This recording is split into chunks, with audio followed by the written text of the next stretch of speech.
ഞാൻ പറയുന്നതൊന്നും ആർക്കും മനസ്സിലാവില്ല എന്നാണ് ഞാൻ വിചാരിക്കുന്നത്. ഇത് സത്യമാണോ ഗൈസ്? ആയിരിക്കില്ല. നമ്മളൊരു പാവം ഇങ്ങനെയൊക്കെ ജീവിച്ച് പോകും.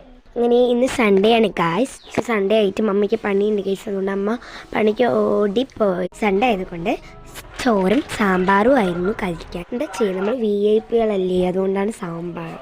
പിന്നെ വല്ലതും ഉണ്ടാക്കാൻ ഒരു ആഗ്രഹം. അങ്ങനെ ഇങ്ങനെ ഒരു സംഭവം ഉണ്ടാക്കാമെന്നാണ് വിചാരിച്ചത്. ഹൽവ ഉണ്ടാക്കാനാണ് വിചാരിച്ചത്. പക്ഷെ ഞാൻ ഉദ്ദേശിച്ചത് വേറൊന്നായി. എന്താ ചെയ്യാൻ? പിന്നെ അതിൻ്റെ മുകളിലേക്ക് ചെറിയ അലങ്കാര പണികളൊക്കെ ചെയ്തു.